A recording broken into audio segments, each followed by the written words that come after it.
క్రీస్తునందు ప్రియులారా, యేసుక్రీస్తు నామములో మీ అందరికీ శుభాలు తెలియజేస్తున్నాం. క్రీస్తు రాకడ ధ్వని శాంతి ఆదరణ సందేశాలు అను టీవీ కార్యక్రమం కొరకు ప్రేమతో మిమ్మల్ని ఆహ్వానిస్తున్నాం. మీరు మీ విలువైన సమయాన్ని కేటాయించుకొని మా కార్యక్రమాలు చూస్తున్నందుకు మీకు కృతజ్ఞతలు. ఈ కార్యక్రమాలు మీ ఆత్మీయ ప్రయోజనములకు ఎంతో సహాయపడుతున్నవని నమ్ముతున్నాం. ప్రియులారా, ఈ టీవీ పరిచర్యకు ప్రార్థించండి, సహకరించండి, ప్రోత్సహించండి. ఈ కార్యక్రమాలు ఇతరులకు పరిచయం చేసి వారు కూడా చూసి మేలు పొందేటట్లుగా సహాయపడాలని మీకు మనవి చేస్తున్నాం. విశ్వాసంతో ఎంతో ఖర్చు పెట్టి కొనసాగిస్తున్న ఈ కార్యక్రమాలు తుదవరకు కొనసాగేటట్లుగా ప్రార్థించండి.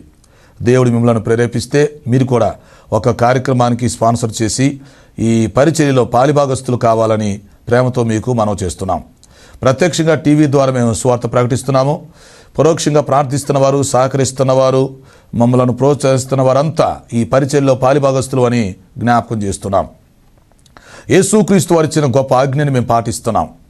మీరు వెళ్ళి సమస్త జనులను శిష్యులుగా చేయండి అని ప్రభు చెప్పారు.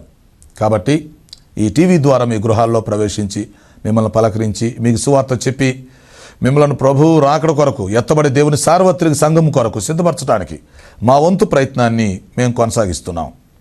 యేసుక్రీస్తు రెండవ రాకడను గురించి, ప్రపంచ భవిష్యత్తును గురించి అనేకమైన విషయాలు మనం తెలుసుకొని మనం సిద్ధపడి మనం ఇతరులను సిద్ధపరచడానికి దేవుడు మనకిచ్చిన ఈ మంచి అవకాశాన్ని మనమందరం కలిసి వినియోగించుకుందాం. ప్రియులారా, ప్రస్తుతం మనం యేసుక్రీస్తు రెండవ రాకడ వర్తమానాలు ఒక సబ్జెక్టుగా తీసుకొని సీరియల్గా ధ్యానం చేస్తూ ఉన్నాం. ఈరోజు 52వ వర్తమానం, యెరూషలేములో రెండవ దేవాలయం కట్టబడుట. ఈ అంశాన్ని గురించి మనం ధ్యానం చేయబోతున్నాం. వాక్యం కొరకు మీ మనసుల్ని సిద్ధం చేయండి. ఓకే, ప్రార్థన.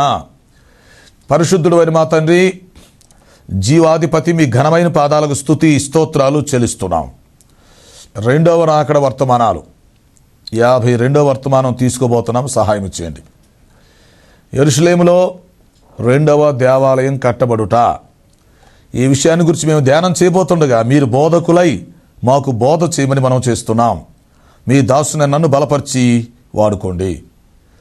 ఈ కార్యక్రమం సహకరిస్తున్న కుటుంబమును దీవించమని మనం చేస్తున్నాం. రక్షణ లేని వారందరికీ రక్షణ దయచేయండి.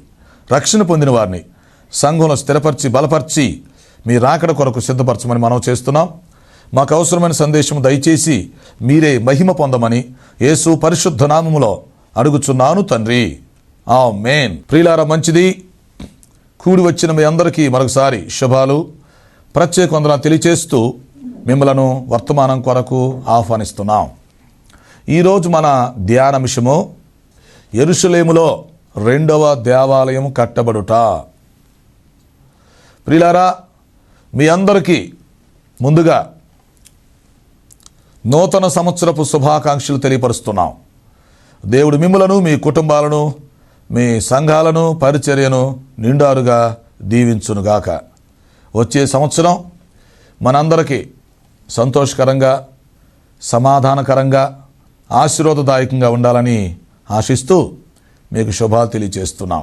ఓకే, ప్రస్తుతం మనం యేసుక్రీస్తు రెండవ రాకడకు సంబంధించిన గుర్తుల గురించి ఆలోచిస్తున్నాం. సంఘము ఎత్తబడక ముందు జరగవలసిన గుర్తులు.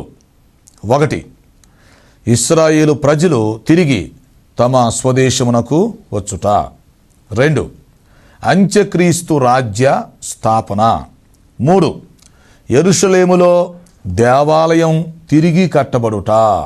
ఓకే, యెరూషలేములో ఎప్పుడైతే దేవాలయం తిరిగి కట్టబడుతుందో వెంటనే సంఘం ఎత్తబడుతుంది అని మీరు తెలుసుకోండి.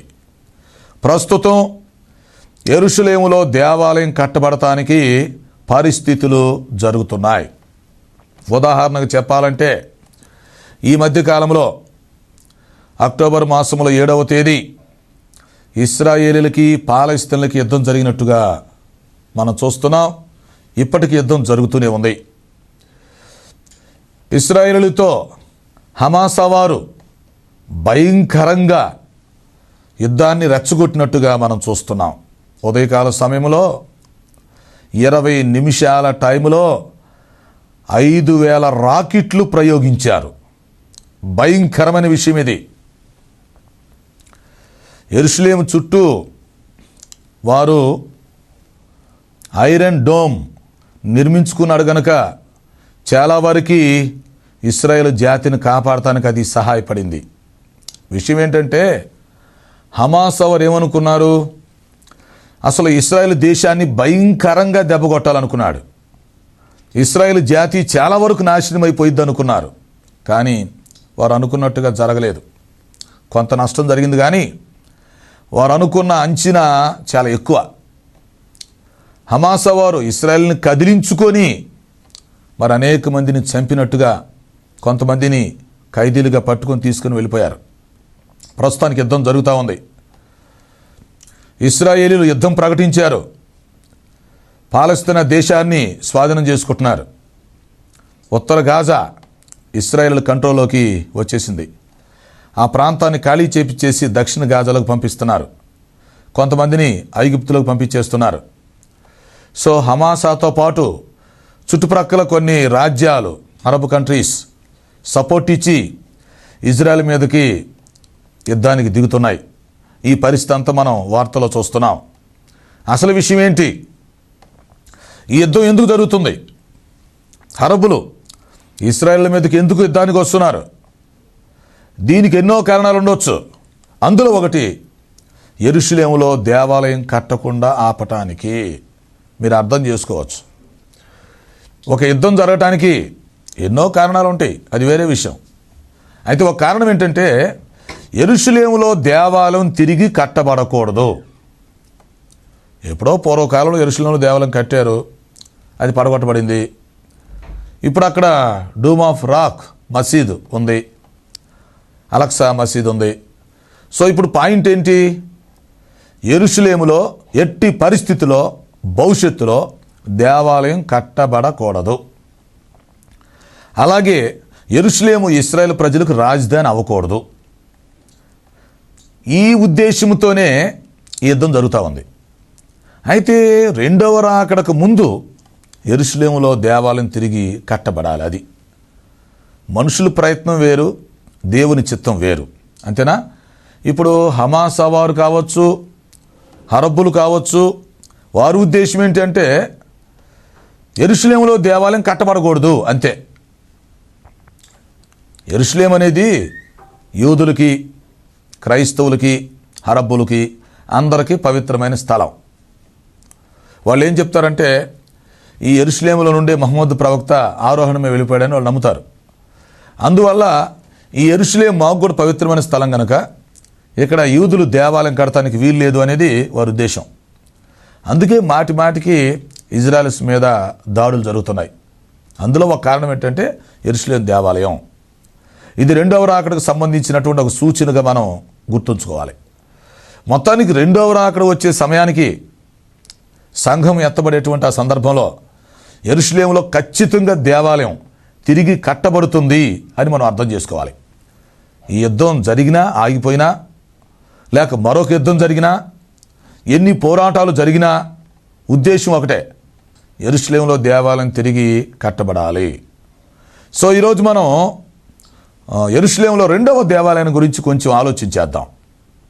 జాగ్రత్తగా వినండి. యెరూషలేములో మొదటి దేవాలయాన్ని దావీదు కట్టాలనుకున్నాడు.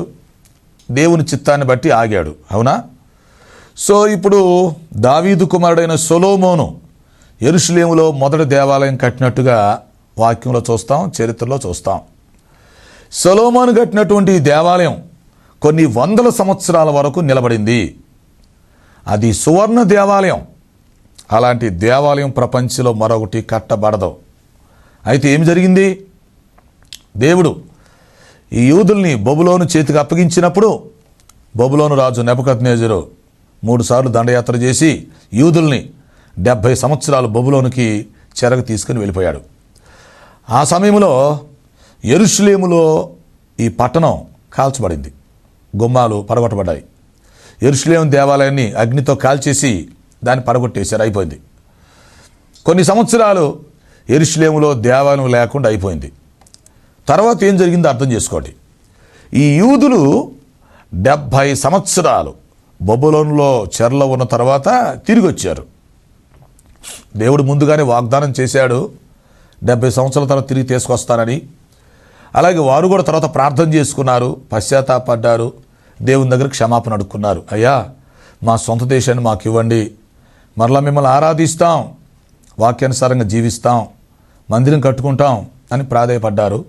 సరే, మొత్తానికి దేవుడు వారిని కనికరించి 70 సంవత్సరాల తర్వాత బబులోనులో నుంచి యూదులు తిరిగి యెరూషలేము వచ్చారు. ఈ యెరూషలేము వచ్చినప్పుడు ఏం జరిగిందంటే ప్రియులారా, రెండవసారి అక్కడ దేవాలయం కట్టడం మొదలైంది. ఇది మనం అర్థం చేసుకోవాలి. ఈ రెండవసారి దేవాలయం కట్టడం కోసం మరి నాయకులుగా ఉండి జెరుబ్బాబెలు ప్రయత్నం చేశాడు. అందుకని మొదటి దేవాలయాన్ని సొలొమోను దేవాలయం అంటారు, రెండవ దేవాలయాన్ని జెరుబ్బాబెలు దేవాలయం అని పిలుస్తారు. అప్పుడు జెరుబ్బాబెలు నాయకుడు, అర్థమైందా? అప్పుడు యెహోషువ యాజకుడుగా ఉన్నాడు. యెహోషువ అంటే మోషే కాలంలో ఉన్న యెహోషువ కాదు, ఇతను వేరే. ఈ జకర్యా గ్రంథంలో మనకు కనిపిస్తారు ఈ జెరుబ్బాబెలు ప్లస్ యెహోషువ. జెరుబ్బాబెలు ఏమో నాయకుడు, యెహోషువ యాజకుడు. అప్పుడు జకర్యా, హగ్గీయాలు ప్రవక్తలు, ఈ నలుగురు ఒక టీం అనుకోండి. వీళ్ళ యొక్క నాయకత్వంలో రెండవసారి మళ్ళీ దేవాలయం కట్టబడినది. జెరుబ్బాబెలు నాయకుడుగా ఉండగా, యెహోషువ యాజకుడుగా ఉండగా, హగ్గయి, జకర్యాలు ప్రవక్తలుగా ఉండగా యెరూషలేములో రెండవసారి దేవాలయం కట్టారు. ఓకే, ఈ రెండవ దేవాలయం గురించి ఎక్కడుంది? హెజ్రా గ్రంథం 6వ అధ్యాయంలో 16వ వచనం నుంచి మనం చూసినప్పుడు వారు రెండవసారి బ్రహ్మాండమైనటువంటి దేవాలయాన్ని కట్టి ఓపెన్ చేసినట్టుగా మనం చూస్తాం. ఆ ఓపెనింగ్ రోజు వాళ్ళు ఏం చేశారు? 100 ఎద్దుల్ని, 200 పొటేళ్ళని, 400 గొర్రెపిల్లల్ని దేవునికి బలర్పించారు. ఆ తర్వాత పాప పరిహారార్థ బలిగా ఇశ్రాయేలీల 12 గోత్రాల చొప్పున 12 మేకపోతుల్ని మొత్తానికి బలర్పించారు. ఈ విధంగా యెరూషలేములో రెండవసారి మళ్ళీ దేవాలయం కట్టబడింది. అయితే మొదటిసారి కట్టబడినంత దేవాలయం కాదు ఇది. ఇది కొంచెం తక్కువే. కారణం ఏంటంటే, మొదటిసారి అంటే దావీదు ఏర్పాట్లు మొత్తం చేశాడు, సొలొమోను రాజుగా ఉన్నాడు, బ్రహ్మాండంగా కట్టారు. కానీ ఇప్పుడు రాజ్యం ఇశ్రాయేలు చేతుల్లో లేదు, వాళ్ళు బబులోను చేతిలో ఉన్నారు కదా. బానిసత్వం నుంచి బయటకు వచ్చారు, చెరలో నుంచి వచ్చారు. కానీ మొదటిసారి కట్టినంత గొప్ప దేవాలయం కట్టాలంటే స్తోమత ఎక్కడి నుంచి వస్తుంది? మొత్తానికి దేవాలయం కట్టారు. అప్పుడు కొత్త వాళ్ళు చాలా సంతోషించారు, అబ్బా ఎంత మంచి దేవాలయం కట్టుకున్నాం మనం అని సంతోషించారు. కానీ పాతోళ్ళు ఏడ్చారు. ఆ మొదటి దేవాలయం చూసిన వాళ్ళు రెండవ దేవాలయం చూసినప్పుడు పెద్దగా బోరుని ఏడ్చారు. ఆ దేవాలయం ఓపెనింగ్ సందర్భంలో ఏది సంతోషకరమైన కేకలో, ఏవి దుఃఖకరమైన కేకలో అర్థం కాలేదు. కారణం ఏంటంటే, పాతోళ్ళేమో మొదటి దేవాలయాన్ని చూసి దాంతో పోల్చుకొని ఆ మొదటి దేవాలయంతో పోలిస్తే ఈ రెండవ దేవాలయం ఏ పాటిది అని బోరుని ఏడ్చారు కేకలేసి పాత బ్యాచ్ వాళ్ళు. కొత్త బ్యాచ్ వాళ్ళేమో పాత దేవాలయం వారికి తెలియదు కాబట్టి ఈ దేవాలయమే గొప్ప అనుకొని ఎంతో సంతోషంతో కేకలేశారు. మొత్తానికి రెండవసారి దేవాలయము కట్టబడినది. ఇది మనం అర్థం చేసుకోవాలి. బబులోను చెరకు ముందు మొదటి దేవాలయం నాశనమైపోతే బబులోను చెర తర్వాత రెండవ దేవాలయం కట్టబడినది. అయితే ఇంకొక విషయం, ఈ రెండవ దేవాలయం కట్టడానికి ఎలా వీళ్ళు కట్టగలిగారు? మీరు ఆలోచించారా? వాళ్ళు బానిసలుగా ఉండి బయటకు వచ్చారు కదా, చెర నుంచి వచ్చారు కదా, మరలా అంత పెద్ద దేవాలయం కడటానికి వీరికి స్తోమత ఎక్కడి నుంచి వచ్చింది అని మనం ఆలోచిస్తే, అప్పుడు పారసీక సామ్రాజ్యాన్ని పరిపాలిస్తున్నటువంటి కోరేషు వీరికి సహాయం చేశాడు. మొదటి దేవాలయం కడటానికేమో దావీదు, సొలొమోనులు సహకరించారనుకోండి. ఇప్పుడు రెండవసారి జెరుబ్బాబెలు ఇంత గొప్ప దేవాలయం కడటానికి సహాయపడినటువంటి వాడు అన్యుడైనటువంటి కోరేషు రాజు. అతడు పారసీక సామ్రాజ్యానికి చక్రవర్తి అయ్యాడు. వెంటనే అతడు చట్టం చేశాడు, ఆకాశమందున్న దేవుడు ఈ ప్రపంచాన్ని నా చేతుల్లో పెట్టాడు, చూడండి, అతను అన్యుడు. మళ్ళీ ఒక అన్యుడు ఎలా మాట్లాడుతున్నాడో చూడండి. ఆకాశమందున్న దేవుడు ఈ ప్రపంచాన్ని నా చేతుల్లో పెట్టాడు, కాబట్టి ఆ దేవుణ్ణి పూజించే ప్రజలు మీలో ఎవరుంటే వాళ్ళు మీ సొంత దేశానికి వెళ్ళొచ్చు. మీకు నేను స్వతంత్రతను ప్రకటిస్తున్నాను. ఈ రోజు నుంచి మీరు బానిసలుగా ఉండాల్సిన పని లేదు, చెరలో ఉండాల్సిన పని లేదు. ఇష్టం ఉన్న వాళ్ళు మొత్తం మీరు యెరూషలేము వెళ్ళిపోండి, మీ దేశానికి మీరు వెళ్ళండి, దాన్ని స్వాధీనం చేసుకోండి. ఎందుకంటే మీ దేవుడు నిజమైన దేవుడు. ఆయన ఈ ప్రపంచాన్ని నా చేతుల్లో పెట్టాడు. నేను ఆయన నమ్ముకున్నాను, ఆయనకి భయపడుతున్నాను, లోబడుతున్నాను. కాబట్టి ఆయన జనులు మీ సొంత దేశానికి వెళ్ళండి అని చెప్పారు. ఆనాడు నెబుకద్నెజరు 70 సంవత్సరాలు చెరలో ఉండటానికి యూదులను తీసుకొస్తే ఇప్పుడు కొరేషు చక్రవర్తి యూదులందరూ వెళ్ళిపోవచ్చు అని చెప్పాడు. అప్పుడు చాలా వారికి తిరిగి యెరూషలేము వచ్చారు. కొంతమంది యెరూషలేము రావటం ఇష్టం లేక ఇంకా అక్కడే ఉండిపోయారు. అర్థమైందా? ఆ కొంతమంది యెరూషలేము తిరిగి వచ్చినప్పుడు కోరేష్ ఏం చెప్పాడంటే, దేవుని కొరకు దేవాలయం కట్టండి, అక్కడ ఆ దేవాలయానికి ఎంత ఖర్చు అయినా సరే నేను ఇస్తాను, నా ఖజానాలో నుంచి ఇస్తాను అని చెప్పి ఈ కొరేషు చక్రవర్తి మరి దేవాలయం కడటానికి ఆమోదం తెలియపరిచాడు. ఎంత అద్భుతమైన విషయం అండి ఇది. ఆలోచిస్తున్నారా? ఎందుకంటే మన దేవుడు సృష్టికర్త, మన దేవుడు జీవం కలిగినటువంటి నిజమైన దేవుడు. ఆయన చరిత్రకి దేవుడు, భూగ్రహానికి, మానవ జాతి మొత్తానికి దేవుడు. కనుక యెరూషలేములో దేవాలయం ఉండాలి, ఇది దేవుని చిత్తం. దావీదు దేవుని హృదయానుసారుడు కనుక అక్కడ దేవాలయం కట్టాలనుకున్నాడు. అయితే దేవుడు వద్దన్నాడు, ఆగిపోయాడు. సొలొమోను ద్వారా దేవుడు యెరూషలేములో మొదటి దేవాలయం అద్భుతంగా కట్టించుకున్నాడు. అది ప్రపంచంలో సుప్రసిద్ధ సువర్ణ దేవాలయం. నెబుకద్నెజరు ఆ దేవాలయం పడగొట్టినప్పటికీ బబులోను చెరైపోయిన తర్వాత యూదులు పార్సీకుల కాలంలో తిరిగి యెరూషలేము వచ్చినప్పుడు ఇప్పుడు కొరేష్ ఏం చెప్తున్నాడు? ఇశ్రాయేలు ప్రజలకి, యూదులకి స్వతంత్రం ప్రకటిస్తున్నాడు. వాళ్ళ భూభాగం వారికి తిరిగి ఇచ్చేస్తున్నాడు. యెరూషలేములో దేవాలయం కట్టండి అని పర్మిషన్ ఇస్తున్నాడు. ఖర్చు నా ఖజానాల నుంచి ఇస్తానని చెప్తున్నాడు. సో ఆ విధంగా రెండవసారి జెరుబ్బాబెలు నాయకత్వంలో అద్భుతంగా ఈ దేవాలయాన్ని కట్టడం జరిగింది. అందువల్ల మొదటి దేవాలయాన్ని సొలొమోను దేవాలయం అంటారు, దాన్ని నెబుకద్నెజరు పడగొట్టాడు. రెండవ దేవాలయాన్ని జెరుబ్బాబెలు దేవాలయం అని పిలుస్తారు. ఓకే, ఇది కూడా కొన్ని వందల సంవత్సరాల వరకు బాగానే ఉంది. రెండవసారి కట్టిన దేవాలయం బాగానే ఉంది. మునుపున్నంత గొప్పది కాకపోయినా మొత్తానికి వారు స్తోమతను బట్టి వాళ్ళు బాగానే కట్టారు. కొరేషు చక్రవర్తి వాళ్ళకి సహకరించాడు. ఓకే, ఇక్కడ మనం ఒక లెసన్ నేర్చుకోవాలి. అన్యుడైనటువంటి కొరేషు దేవునికింత భయపడితే, దేవునికింత లోబడితే, దేవుని మందిరం కడతానికి సహకరిస్తూ ఉంటే, ఆయన ఆకాశమందున్న దేవుడు అని చెప్పి ఎంత పెద్ద ప్రకటన చేస్తూ ఉంటే, అన్యుడు కొరేషు అలా ఉంటే దేవుని ప్రజలైన మనం ఎంత బుద్ధి కలిగి ఉండాలి, దేవుని యందు ఎంత భయభక్తులు కలిగి ఉండాలి, దేవుని విషయంలో ఎంత ఇంట్రెస్ట్ కలిగి ఉండాలి. మనం దేవుని మందిరాలు మనం ఎలా కట్టుకోవాలి, దేవుని సేవ ఎలా చేయాలి, దేవునికి ఎంత ఖర్చు ఎలా పెట్టుకోవాలి, ఒకసారి ఆలోచించండి. అన్యుడిని చూస్తూ ఉంటే నాకు సిగ్గు అనిపిస్తూ ఉంది. నిజంగా దేవుడు అతనికి ఎంత గ్రహింపించాడు, అతడు ఎంత పెద్ద మనసు కలిగి ఉన్నాడు, దేవుని ఆత్మతో నింపబడ్డాడు. కొరేష్ అంటున్నాడు, ఆకాశమందున్న దేవుడు అంటున్నాడు. యెహోవా దేవుడికి ఆ పేరు పెట్టాడు. ఆకాశమందున్న దేవుడే ఈ ప్రపంచం నా చేతుల్లో పెట్టాడు అంటున్నాడు. చూసారా, పారసీక సామ్రాజ్యానికి ఆయన చక్రవర్తి, ప్రపంచం ఆయన చేతుల్లో ఉంది. అయితే ఆయన ఏమంటున్నాడు? ఈ సామ్రాజ్యాన్ని దేవుడు నా చేతుల్లో పెట్టాడు అంటున్నాడు. నేను ఆయనకి భయపడుతున్నాను అంటున్నాడు.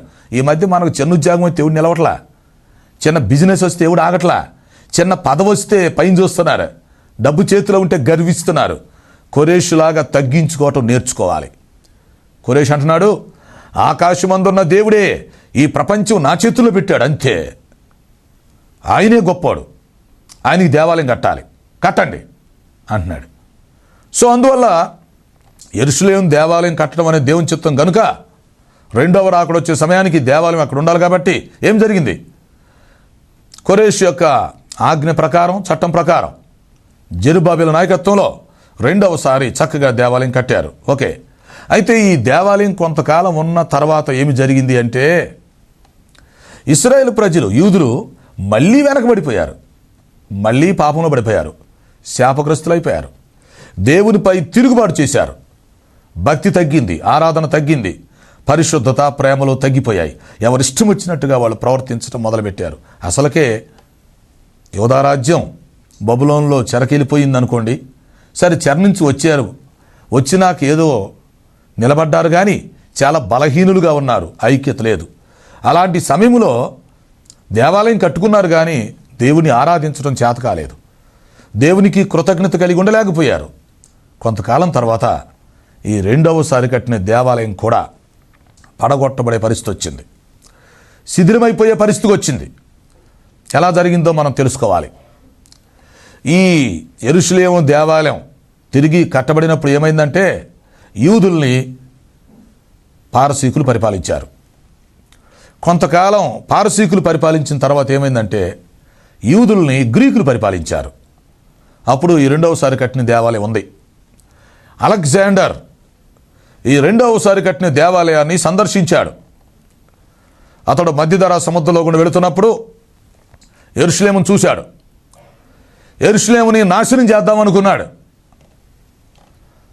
ఆ దేవాలయం కూడా పడగొట్టాలని చూశాడు. కానీ విషయం ఏంటంటే, యాజకులు యూనిఫామ్తో వచ్చారు అలెగ్జాండర్ దగ్గరికి. వింటున్నారా? అలెగ్జాండర్ యెరూషలేము దేవాలయం పడగొడటానికి వస్తే యూదులు, యాజకులు చక్కగా యూనిఫామ్ వేసుకొని అలెగ్జాండర్కి ఎదురొచ్చారు. అలెగ్జాండర్కి అందరూ సెల్యూట్ కొట్టారు. అలెగ్జాండర్ చాలా హ్యాపీ అయిపోయాడు, చాలా ఉత్సాహపడ్డాడు. ఇట్లా నాకు ఎదురొచ్చిన వాళ్ళు ఎవరు లేరు, చాలా చక్కగా ఎదురొచ్చారు వీళ్ళు, ఎదురొచ్చి ఎంతగా గౌరవ వందనం చేశారు నాకు, పైగా యూనిఫామ్ వేసుకొని వచ్చారు వీళ్ళు, అసలేంటి వ్యవహారం అని చెప్పి అలెగ్జాండర్ చాలా హ్యాపీ అయిపోయి చిరునవ్వుతో యాజకుల్ని దగ్గరికి చేర తీసుకొని, ఏంటి అసలు విషయం ఏంటి అన్నారు, మీకేం కావాలి ఏంటి అన్నారు. అప్పుడు వాళ్ళు చెప్పారు, అయ్యా అలెగ్జాండర్ గారు, మీకంటే ముందు మీరు వస్తారని చెప్పి బైబిల్లో ఉందండి, దానియేలు గ్రంథంలో ఉంది. మీరు ఇలా వస్తారని, ఈ ప్రపంచాన్ని మీరు పరిపాలిస్తారని మా దేవుడు తన గ్రంథంలో మీకోసం రాసి పెట్టాడండి, లేఖనాల్లో ఇలా ఉంది అని చెప్పి యాజకులు అలెగ్జాండర్కి చూపించారు. ఇంకొక విషయం ఏంటంటే, అలెగ్జాండర్కి అంతకుముందు దర్శనం వచ్చింది. ఆ దర్శనంలో ఈ యూనిఫామ్ వేసుకున్న యాజకులు కనపడ్డారు. యాజకులు నిలబడి ఆ యూనిఫామ్ మీద రావటం, ప్రధాన యాజకుడు కిరీటం పెట్టుకోవడం, ఇదంతా కనబడింది. సో ఆ యూదులు చెప్పిన దానికి, అలెగ్జాండర్లో దర్శనంలో కనిపించిన దానికి సూట్ అయింది. వెంటనే అలెగ్జాండర్ ఏం చేశాడు తెలిసినా, దేవునికి నమస్కారం పెట్టాడు. దేవునికి నమస్కారం పెట్టి, ఎంత గొప్ప దేవుడు, ఆకాశమందున్న దేవుడు ఈ ప్రపంచాన్ని నా చేతికి అప్పగిచ్చాడా అంటూ దేవునికి నమస్కారం పెట్టి తల వంచి ఆ యెరూషలేము దేవాలయాన్ని దాటిపోయాడు. అలాగా రెండవసారి జెరుబ్బాబెలు కట్టినటువంటి దేవాలయం పడిపోవలసినటువంటి ఆ సందర్భంలో దేవుడు అలెగ్జాండర్కి దర్శనం ఇవ్వటం వల్ల, అలాగే యాజకులు యూనిఫామ్లో వెళ్ళి అతనితో మాట్లాడటం వల్ల అలెగ్జాండర్ ఏం చేశాడంటే, దేవునికి నమస్కారం పెట్టాడు, తలొంచాడు. యెరూషలేములో ఆ రెండవ దేవాలయంలో దేవుని ఆరాధించుకున్నాడు. మధ్యధరా సముద్రంలో నుంచి వెనక్కి వెళ్ళిపోయాడు. ఆ చుట్టుపక్కల ప్రాంతాల మొత్తాన్ని ధ్వంసం చేసి పడేశాడు, యెరూషలేమును వదిలేశాడు. ఆ చుట్టుప్రక్కల ఆ తూరు, సీదోను ప్రాంతాలు మొత్తం, ఆ చుట్టుప్రక్కల ఉన్నటువంటి ఆ దీవులు మొత్తం ధ్వంసం చేసి యెరూషలేమును మాత్రమే వదిలేశాడు. ఆ దేవాలయాన్ని వదిలేసి దేవునికి నమస్కారం చేసి భయపడి వెళ్ళిపోయాడు. సో మీరు అర్థం చేసుకోండి, రెండవసారి జెరుబ్బాబెలు కట్టినటువంటి దేవాలయం నాశనం చేయబడవలసిన పరిస్థితి వచ్చినా కూడా నాశనం కాకుండా దేవుడు ఆపాడు. ప్రపంచ విజేత అలెగ్జాండర్ యెరూషలేములో దేవాలయంలో దేవుని ఆరాధించుకొని దేవునికి నమస్కారం పెట్టి ఆనందంగా వెళ్ళిపోయాడు. కానీ విచిత్రమైన విషయం ఏంటంటే, అలెగ్జాండర్ దేవుడికి భయపడుతున్నాడు, కానీ దేవుని ప్రజలని యూదులు దేవుడికి భయపడలేదు. వాళ్ళు ఇష్టం వచ్చినట్టుగా పాపంలోనే జీవిస్తూ ఉన్నారు, భయభక్తులు లేకుండా ఉంటున్నారు. ఈ రోజుల్లో మనం చేస్తున్న పని కూడా అదే. అన్యులు దేవునికి భయపడుతున్నారు, అధికారులు, చక్రవర్తులు దేవునికి భయపడుతున్నారు, కానీ దేవుని పిల్లలమని చెప్పుకుంటున్న మనం భయం భక్తి లేకుండా జీవిస్తున్నాం. మనస్సాక్షిని వాత వేసుకొని జీవిస్తూ ఉన్నాం. యూదుల పరిస్థితి అలాగే ఉంది, ఇటు క్రైస్తవుల పరిస్థితి కూడా ఇలాగే. సో ఇప్పుడు ఏం జరిగింది అంటే, అలెగ్జాండర్ వెళ్ళిపోయాడు, ఆ దేవాలయం కొంతకాలం ఉంది. తర్వాత ఏమైందంటే, ఈ గ్రీకు సామ్రాజ్యం 4 ముక్కలైంది. అందులో ఒక ముక్క సిరియా. ఆ సిరియా ముక్క కిందకు వచ్చింది యోధా రాజ్యం. సిరియా వాళ్ళ కంట్రోల్లోకి వచ్చింది. ఈ సిరియా రాజ్యాన్ని అంతియోకస్ అనేవారు పరిపాలన చేశారు. అందులో ఒకడున్నాడు, అంతియోకస్ ఎపిఫైనస్. ఇతడు అంత్యక్రీస్తుకు ప్రతినిధి. అంత్యక్రీస్తు యొక్క ప్రతిరూపం, సైతాన్ని పట్టినోడు. ఇతడు సిరియాకి వచ్చాడు రాజుగా. అప్పుడు యెరూషలేము సిరియా కింద ఉంది. బబులోనుల దగ్గర నుంచి పార్సీకుల కింద దగ్గరికి వచ్చింది. పార్సీకుల దగ్గర నుంచి గ్రీకుల కిందకు వచ్చింది యెరూషలేం. గ్రీకు 4 ముక్కలైనప్పుడు అందులో సిరియా ముక్క కిందకు వచ్చింది యెరూషలేం. ఇప్పుడు సిరియాని పరిపాలించడానికి వచ్చినప్పుడు ఈ అంతియోకస్ ఎపిఫైనస్ అతడు సిరియాని పరిపాలిస్తున్నప్పుడు యెరూషలేం అతని కింద ఉంది. అతనికి దేవుడు అంటే అసలు పడదు, యూదులంటే గిట్టదు. అతడు ఒక మూర్ఖుడు. అలెగ్జాండర్ లాంటోడు దేవునికి తలంచాడు. అతను సామ్రాజ్యంలో ఒక చిన్న ముక్క తీసుకున్నవాడు పొగరుతో ఉన్నాడు. అర్థం చేసుకోండి. కొన్నిసార్లు పెద్దోళ్ళు బాగానే ఉంటారు, చిన్నోళ్ళతో వస్తుంది చిక్కు కదా. ఈ అంత్యోకస్యనుడు ఏం చేశాడంటే యెరూషలేములో ఉన్నటువంటి 2వ దేవాలయాన్ని అపవిత్రపరిచాడు. యూదులకి పంది నిషిద్ధమైనటువంటి జంతువు. అందువల్ల అతను ఏం చేశాడంటే పందిని తీసుకొచ్చి ఆ బలిపీఠం మీద బలర్పించాడు. ఆ పంది రక్తాన్ని యెరూషలేం గోడల మీద ప్రోక్షించాడు. ఆ పంది మాంసాన్ని యూదులకి, యాజకులకు బలవంతంగా నోట్లో పెట్టించాడు. అలా చేయటం వల్ల ఏమైందంటే దేవాలయం అపవిత్రపరచబడింది, బలిపీఠం అపవిత్రపరచబడింది. అప్పటి నుంచి ఆరాధన ఆగిపోయింది. యెరూషలేము దేవాలయం శిథిలమైపోయింది. సో రెండవసారి జెరుబ్బాబేలు ద్వారా కట్టబడినటువంటి దేవాలయం అంతియోకస్ కాలంలో అది శిథిలమైపోయింది. కానీ 2వ రాకడ వచ్చే సమయంలో దేవాలయం తిరిగి కట్టబడుతుంది. కనుక రాకడ విషయాలు మనం అర్థం చేసుకోవాలి. ప్రవచనాలు నెరవేర్చబడుతున్నాయి. దేవునికి భయపడి ప్రతి ఒక్కరూ రక్షించబడి రాకడ కొరకు సిద్ధపడాలని ప్రేమతో మీకు మనవి చేస్తున్నాం. అట్టి కృపను దేవుడు మనందరికీ దయచేయునుగాక. ప్రార్థన చేసుకుందాం. తండ్రి, నీకు స్తోత్రాలు. మీరు ప్రేమించి ఇచ్చిన వర్తమానం కొరకు మీకు స్తుతులు చెల్లిస్తున్నాం. ఈ వర్తమానం మా హృదయాల్లో ఫలింపచేయండి. రక్షణ లేని వారికి రక్షణ దయచేయండి.